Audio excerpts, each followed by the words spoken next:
Yeah, where would you like to see them land, ideally? I was thinking actually last night that Impact would be a good place for Tommy End, because you Sanity 2.0, aka Violent by Design.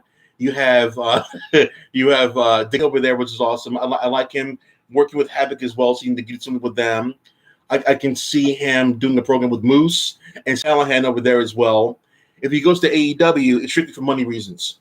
There's no reason for him to go to AEW other than a match against Kenny Omega, which would be good for him, and maybe Andrade again. Now that Andrade is there, and I know Andrade and Aleister Black, whatever, Tommy End, had really good chemistry in the ring, which they're going to replicate that in front of like a bigger audience in AEW. So either one's good for him. If he goes to New Japan, that'll be good for him too. But he'll stay there for a while because restrictions and shit like that.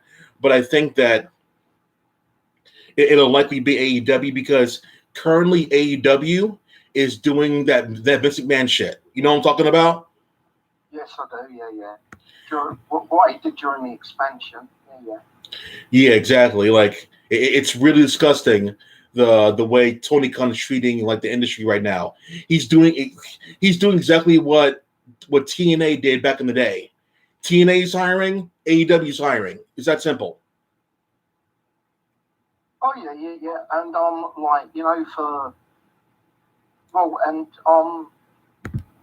WWE did it back in the day as well. Mick Foley, Steve Austin, Brian Pillman, The Undertaker, they were all WCW rejects. Ah, yeah.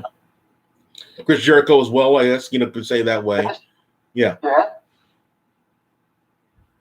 So, like, those fans that go around, saying WWE didn't do it, they need to learn their wrestling history. Yeah. I mean, like, the big surprises in the past 3 months have been Big Show, Christian, Mark Henry, and now Andrade. And I'm like, those are all WWE guys. I rolled my eyes with Leo Rush because I know who Leo Rush is. He's not a stick. He doesn't stick around. He doesn't stick around in any kind. He's a talented worker, though. He's a bloody talented worker. But I knew he was good. I'm like, Leo Rush, you might as well sign like fucking I don't know, Smiley Kylie Ray. She's not gonna stick around either. Like, don't. Yeah. They're journeymen, basically. I'm like, Leo Rush, fuck out of here, man. Is this? I've seen this guy in GCW, CZW. He was in NWA as well when they were doing the pandemic thing last year or whatever. I saw him there. He stays there for like 1 or 2 appearances and then bounces. He's basically doing what Cody Rhodes did. Cody Rhodes, when he was let go from WWE, he went from like place to place there, never really stuck around there for anything. Maybe he was there for like 3-4 months and he bounced. So until he settles in a home somewhere, I don't know where it is going to be. But Leo Rush, if he appears in Impact, it's not going to be for long. Yeah. So I'm like, he's a journeyman. He just goes place to place there. I'm like, Leo Rush. I'm like, oh wow. It might also have been like Matt Cardona again. It doesn't matter. It doesn't. Yeah. Yeah.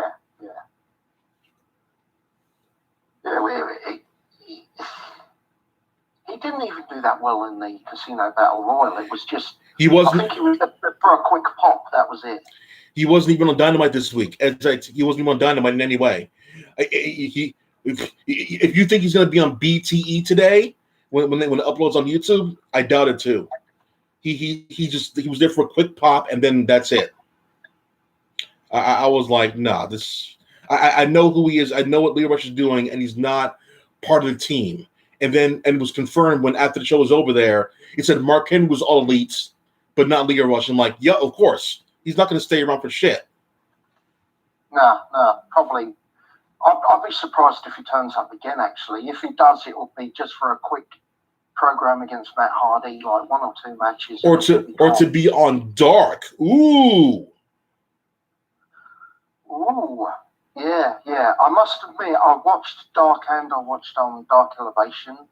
Elevation's is slightly my favourite slightly more than plain old dark. I'll be honest with you, because I prefer the announce team. I only watch Dark. I only watch Dark or Elevation for two things: the Acclaimed and Tay Conti's ass. Yeah, the Acclaimed and like TH, the Hybrid 2, TH2. Oh yeah, they're good too. They're good too. Yeah, they're bloody awesome.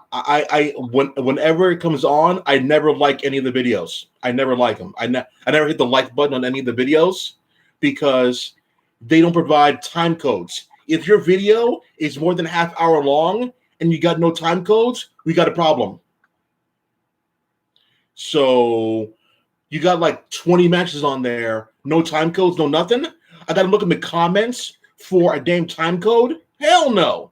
AEW's being lazy with that one that it did for the Andrade entrance. Yeah, because time codes are pretty handy because who is it that does time codes? What Culture and Wrestle Talk, I believe. They do time. You know who doesn't do time codes? JD from NY, the bitch ass. Oh, I've not watched him in over a year and a half now, at least. Yeah, screw that guy. I'm like, well, whatever with this guy. He likes to use clickbait for his fucking for his videos. I'm like, get out of here, bro. WrestleTalk actually used some clickbait too. They said today, this morning when I woke up, they said that some guy stole the WWE title belts from WWE headquarters. I'm like, that news was like from yesterday, and it wasn't that. They're using cheap tactics. WrestleTalk is. Okay, because I actually seen the thumbnail for that video. I was going to click on it, but I won't now because you said like that. It's BS. All right. I can't believe how they brainwashed, ironically, Aleister Black from saying that WWE creative is it's okay.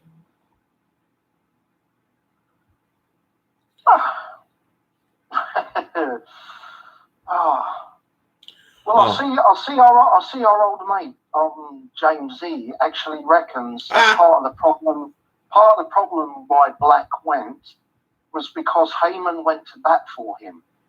He was questioning how much of Black going. Bearing in mind he was recently on TV starting a thing with Big E. Yeah. Like how much of that was because Heyman, like he had Heyman's support. I'm looking at some articles right now as we talk. It's you said Big E, right? I'm looking at an article that said WWE had nothing for Big E after Aleister Black's release. So after Aleister Black was let go, they're going to do nothing with Big E.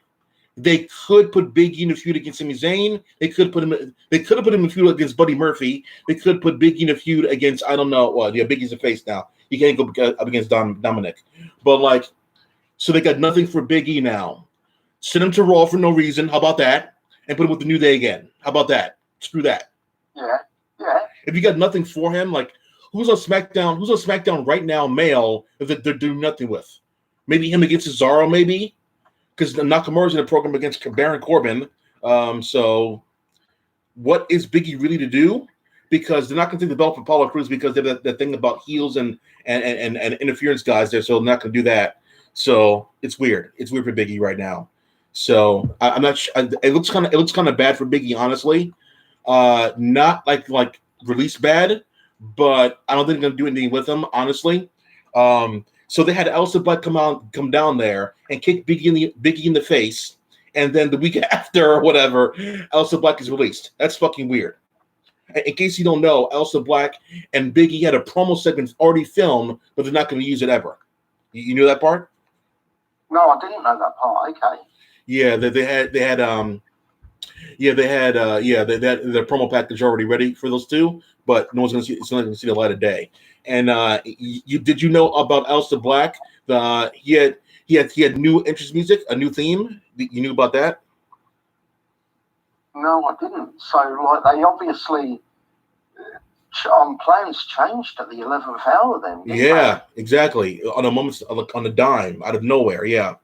So that lends more credence to the fact of what Cornette said, that it's like because Heyman had his back, like, is more than likely why they let him go.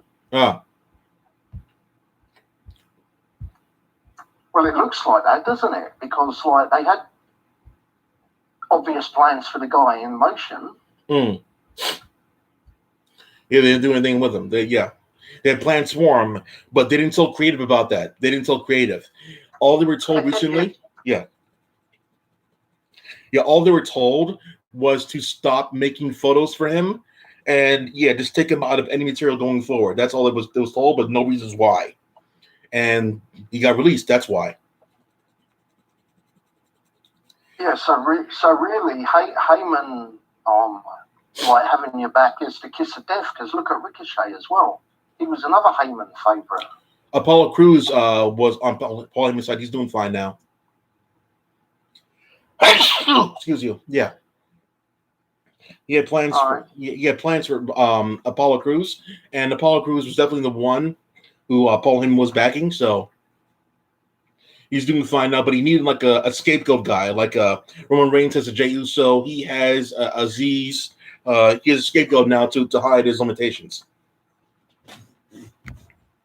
So, like, he's doing fine now. For now, I don't know. The roster, WWE's roster, is actually looking kind of limited right now. If you look at the roster right now, it's looking kind of thin. Yeah, and that's the worrying thing, because they're due to start touring again next month, aren't they? Yeah, or is it this month? They started. I think it's like July. It's probably, I'd say we're back July. Right. Yeah, July. They said the one before SummerSlam, so that would be July. Yeah. I think AEW is going back on tour like very soon, so they're cool with that. But it's a shame that they did nothing with those guys there. Did you see my video about how I could how I would book Aleister Black and Buddy Murphy? Yes, because I've seen that, because I watched 3 of your videos, I believe. Was it 3 in a row I watched? Thank you. I've seen that one. Yeah. It made fucking sense, right? You can't do anything with them. I mean, like, there are guys right there you can work with right here. I mean, like, you know what? It's just, I don't think they can't do anything with them. I think it's a case of they didn't want to do anything with them. Yeah, you got it. It was just late. Yeah, they didn't want to. Yeah. Yeah, they were just being lazy, basically. Yeah, it was really odd that they did nothing with either one of them. They could have put them with somebody or against a certain somebody. I mean, like, all these times you have random people come out there and say, like, "Oh, I disagree with what you say," or whatever. Yeah, and then they do nothing with them. Oh yeah, so like the Aleister Black thing. Aleister Black was on Twitch recently, and he was on his wife's Twitch, and he was talking about the whole WWE release thing.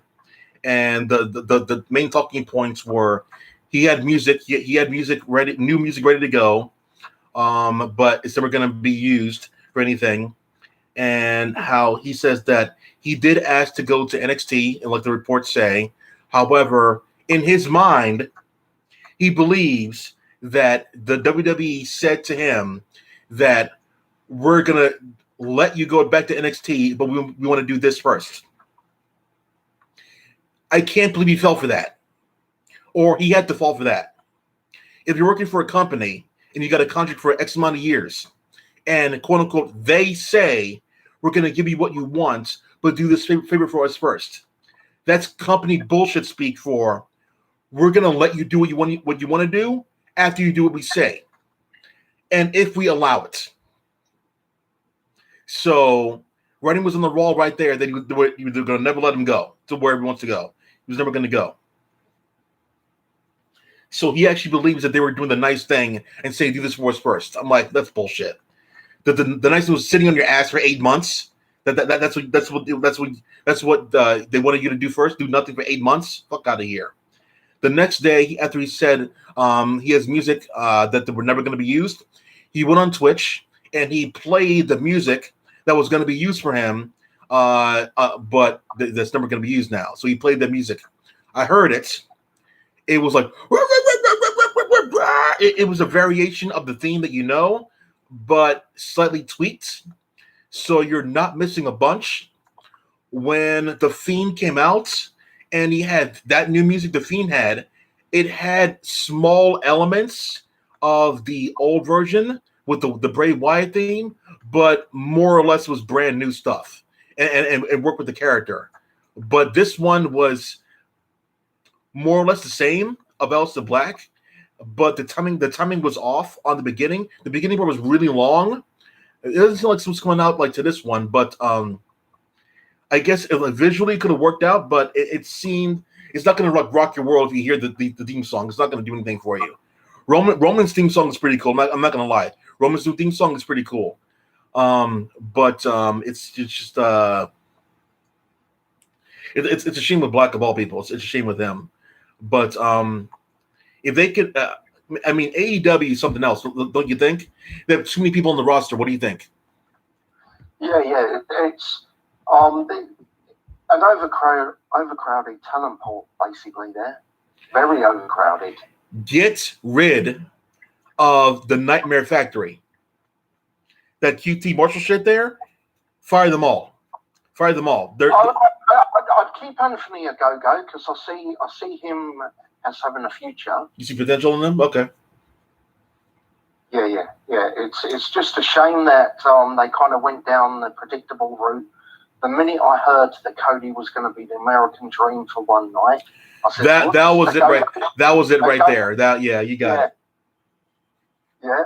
For one night, I'm going to be the American Dream. Yeah, and they were building the whole kind of bullshit America versus Britain. I'm like, who are you? Who are you, a go-go, to get a pay-per-view match against an established guy like Cody Rhodes? Who are you? This is not like Johnny Gargano challenging Sheamus or some shit like that, where Gargano has a lot of experience and shit there, so you can buy that he might lose. Sheamus might lose. Who the fuck is Anthony Gogo to say like I'm gonna get a pay-per-view match there after like one or two matches? I earned a pay-per-view spot. He barely even fights on Dark. Who the fuck is this guy? I'd actually stick him on Elevation for a couple of months, season him up a little bit. The pro wrestling veterans were pissed that a Go-Go lost to established Cody Rhodes. How the fuck does that make any sense? What the fuck? You have two matches and 2 matches in versus 3,000, and you're surprised that the guy lost? Fuck out of here, bro. This is not like Jade Cargill, who had like 2 matches or 1 match, or no, she had her debut was with Shaq. And then she had a one-on-one match against Red Velvet. That's okay, because Red Velvet basically beat nobody, and Jade Cargill's a powerhouse. That's fine. I did have an issue kind of with Christian losing to Powerhouse Hobbs, because Hobbs needs to win more than Christian does. So I was kind of like irked by that. And they both have like a lot of experience and stuff like that, so that kind of irked me. But a Go-Go, who had no experience, versus an established veteran, what the fuck do you think? What should happen? Seriously, who cares? Well, yeah. Like I said, anyway, I telegraphed it the minute he says I'm the American Dream for one night, and I went, whoops. A mouse versus a lion? Who do you think's going to win? Yeah. You want the mouse to win for a cheap pop? Yeah, and I also telegraphed the Stadium Stampede as well. The minute they says like, "Oh, you're gonna circle disband if they lose," I'm like, yeah, right. Yeah. Too much merch. Yeah. Although I'll tell you what, Sammy is getting better and better, isn't he? Not on the mic, buddy. He's not on the mic, but as an in-ring performer, he's getting there. Yeah, he's fine. He's fine there, but mic skills, yeah. He's not too bad when he doesn't have to talk, when he stood there holding the cards, you know what I mean, the cue cards. Yeah, he's cool. I think I saw some merchandise with the cue card. Oh yeah, it was on their I think it was BTE. They had a thing with all the toys, and Simon was there, and he had a sign that said "Buy me." That's cute because the toys can't talk themselves, but Simi has a sign, so that was cute. I like that. Right now, has Moxley taken time off now? Or They didn't say anything about that, but yep, he's taking time off. yeah, paternity leave, isn't it? Because yeah, okay. Who do you see dethroning the Young Bucks?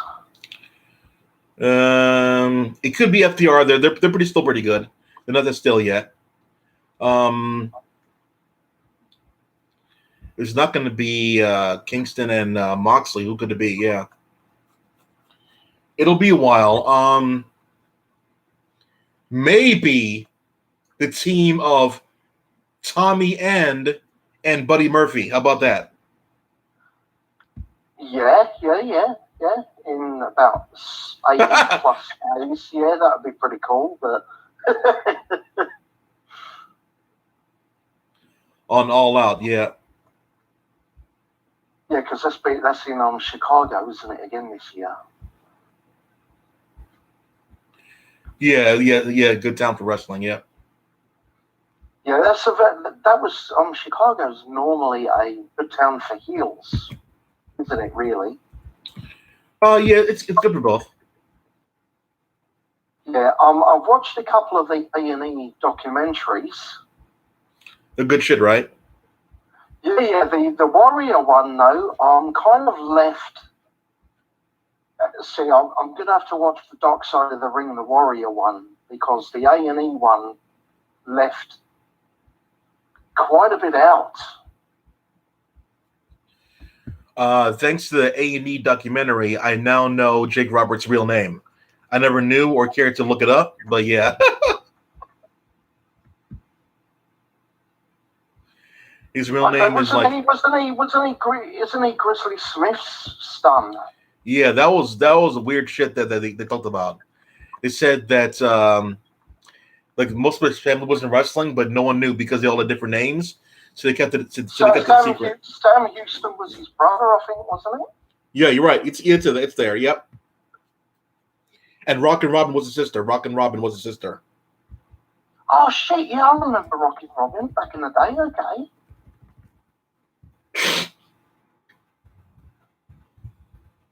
Oh wow. Okay. I was like, damn. Yep, you got a family right there. Mm-mm. He was a master psychologist back in the day, Jake Roberts. Turns out he was one of those people that actually joined wrestling because some people said you can't join wrestling, so he did it out of spite. Oh, okay. I'm watching the Bret Hart one now. It's pretty detailed so far. It goes back into Stu's past and his mother's past. Yeah, it's pretty detailed. It's about an hour 30 plus, 90, about 100 minutes. It's pretty detailed stuff there. Okay, so because hang on, I've downloaded the Savage, the Piper, the Warrior, the Shawn Michaels, the Booker T. I've got the Mick Foley one coming down, and you say there's a Jake Roberts, and there's a Bret Hart one as well. Mm. Okay, cool. Mm-hmm. Well, yeah, I'll definitely look at those. Yeah, they're all very well done. They're all very well done. A lot of detail too. The Booker T one. Yeah. The Booker T one was cool, but they omitted the WrestleMania 19 shit, which is really suspect to me. Why would they do that? Why would you not talk about that one? Oh, what the famous line used by Triple H? People like you. Yeah, they never even talked about it. Never talked. They skipped it entirely. They skipped it entirely. Yeah. I found that weird too that they would skip that entire episode. That was very suspect right there. Yeah. Yeah, well, they didn't want Trips to look bad, I guess, or the company to look bad.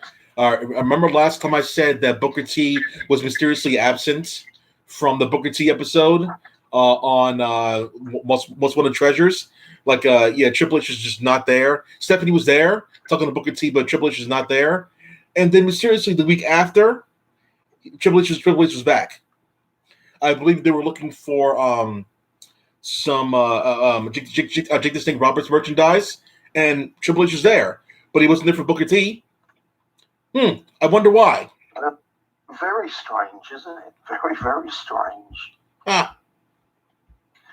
Well, do you know what that says to me? That makes me wonder how much of that, yeah, I know you meant like the way he acted, how much of that was storyline and how much of it was for real?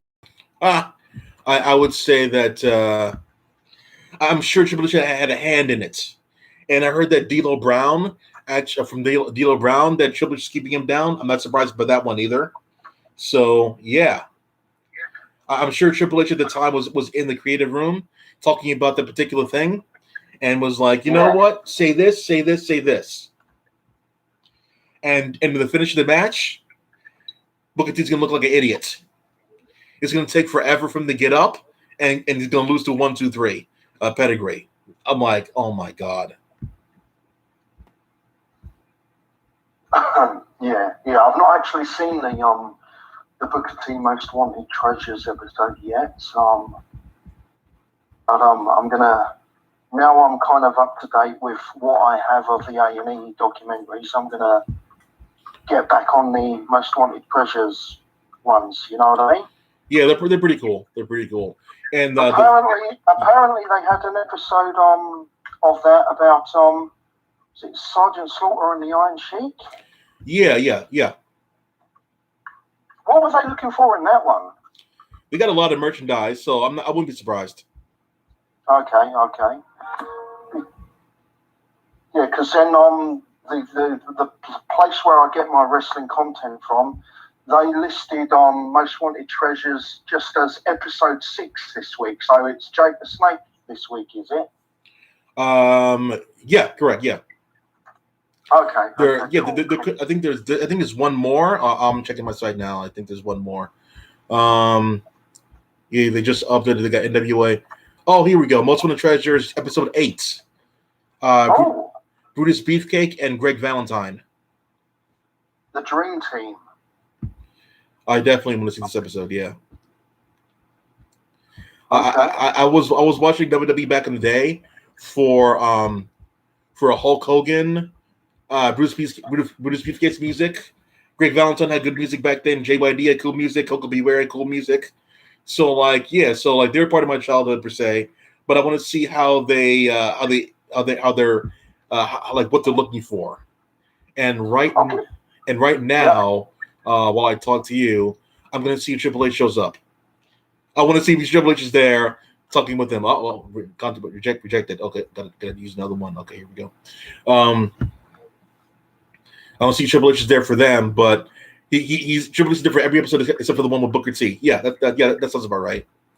If he's there for this one, I don't know.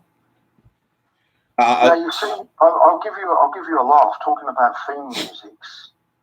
My favourite theme musics from back in the day were Sting. Demolition. Oh, here comes the axe. Here comes the smasher. The demolition. Yeah, hell yeah, that's good shit. Yeah, Harlem Heat.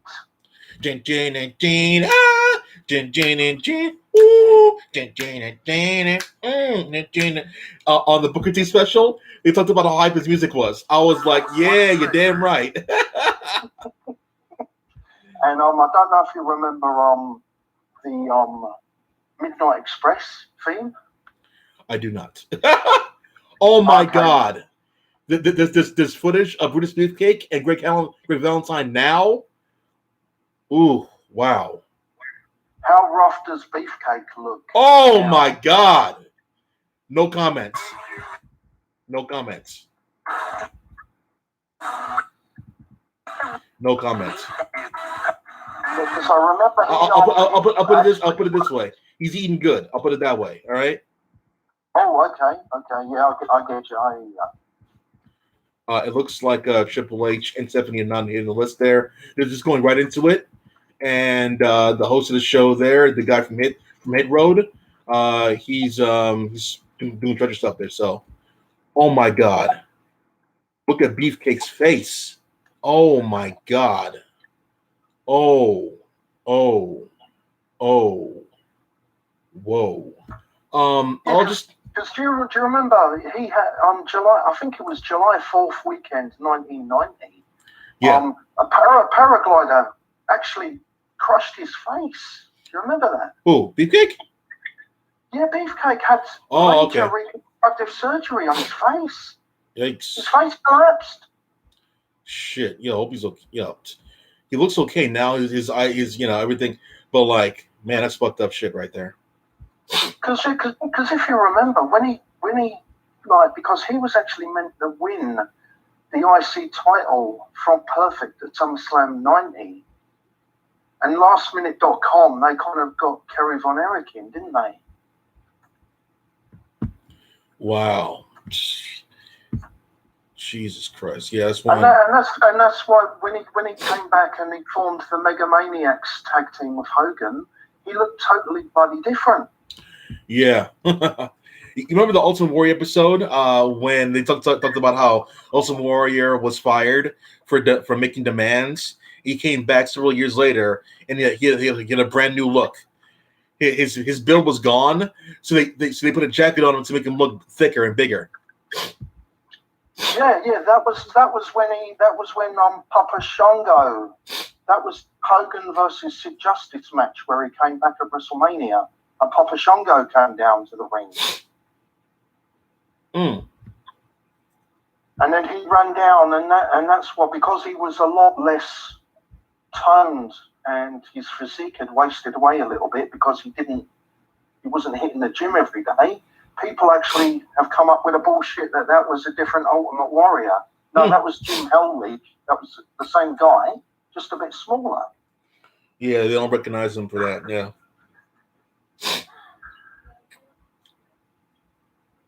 But yeah, some of the bloody stuff though that they didn't mention in that thing, like he actually well, it's in the public domain, but Dana Warrior's trying to get it deleted off the internet slowly but surely. But he actually said that Hurricane Katrina was the fault of the people of New Orleans. They went there with that. They talked about that. Yeah, that was kind of rough. Yeah.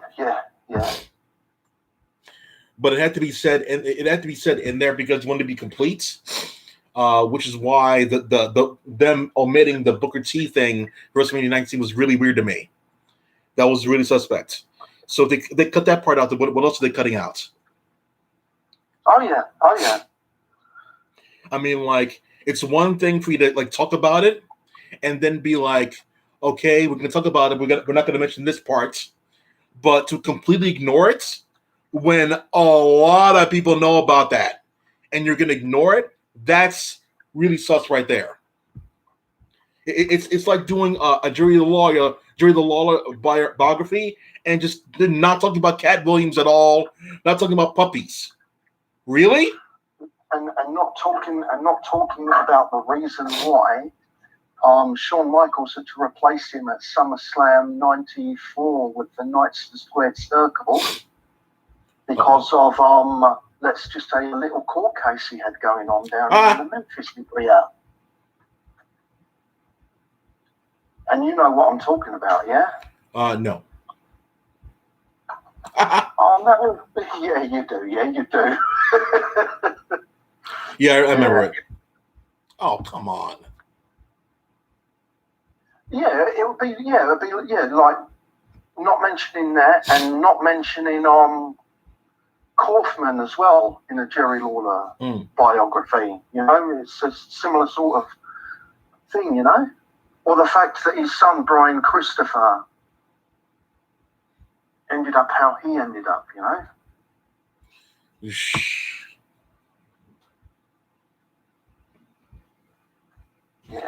Yo, do you watch those chiropractor videos where a guy adjusts wrestlers and strongmen and dancers and stuff like that? There, I think his name is Dr. Bo Hightower. So like he goes in there and he adjusts bones of people so they can get back to normal and feel right about themselves. You know about that guy? No, but I'll look for him because are you talking about the like there's been a video with Lana apparently Yeah, a massage or some shit. Yeah, she was down there. Rusev was there as well. Okay. Rusev, Ryback, Bobby Lashley, Melissa Santos, Brian Cage, and recently Jade Cargill as well. Oh, okay. So he's done quite a few wrestlers. Yeah, for sure. Yeah. Some boxers. Evander Holyfield was on there as well. Yeah, UFC guys, power lifters, things like that. There. Dancers who like have their bones put in different places, fitness models and whatnot. There. So yeah, it's quite a bit. Yeah. So is he on YouTube? Yeah, that's where I watch him at. Yeah. Could you do us a favor? If you send us a link to one, and then I'll grab them from there. Like I just did. You just did? Yeah. Oh, brilliant. Okay, cool. Fantastic. All right, I'll grab them then. Cool. Yeah, the guy's he's pretty good at what he does there, like neck snapping and like pounding certain spots with a hammer. I thought to myself, why is he using a hammer? If you use like a drill or an automatic thing, it's consistently at that particular speed over and over again. But the hammer, you get precise movements and power, a PSI that you need there in certain spots that you need to. So if you keep on twisting the nozzle, on the drill going back and forth there, the hammer works out much better for what he does. It's more efficient. So certain spots on your body require certain sensitivities, and that's something that a regular pounder, an electronic one, can't deliver. Same spot over and over again. If like your entire place can be one thing, use the electronic one. But for certain spots in the body where like a light touch here and a hard touch here works out much better. You don't got to switch between different drills or whatever powers or whatever. Just hammer it in there. It's perfectly fine. And I found it very interesting that in order to be a professional chiropractor yourself, there you need to be like an athlete, because you yourself are going to get jacked up, hurt, helping them out, because he used to push and pull people of different sizes and weight classes all the time. So he needs to get adjusted himself. So that makes a lot of sense, actually. Because you're doing a lot of fucking hard work. You are not going there and doing like a. This is not a desk job. This is not a desk job. You need to go in there and do that work. You know what I'm saying? Yeah. Speaking about our mate Triple H, right? Yep. When they eventually do a documentary on him, oh no. No. What's the bit in that Tony Laurier's not going to get mentioned in it? You think the Katie Victor will be brought up? No, I reckon that and Tony Laurier will both be swept under the carpet.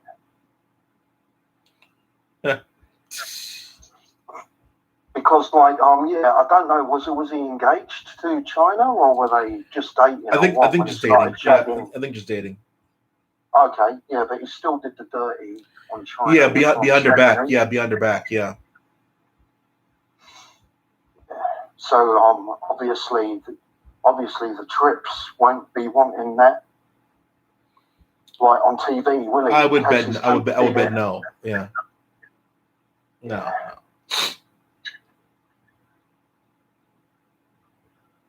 Yeah, what did you reckon of the Shawn Michaels one? Yeah, that was pretty good. They went to bad places. They went to bad places and the good places. I remember that. Yeah. What you reckon about Marty's a bit out there nowadays, isn't he? Woo. He he's a bit cuckoo now. Ay. I'll tell you what, if they want to advertise the down points of drugs, Ooh. just watch an interview with Marty Jannetty, man. Yeah, they said that. He was the one who got HBK into drugs. Huh. Yeah, because he was the party animal, basically, wasn't he, Marty? Yeah. Oh shit. Yeah. Let me get out of here. Yeah, I got to get some sleep for work today. So all right, man. Thanks a lot, dudes. Okay, talk to you later, buddy. All right, bye. Hey. Quack off.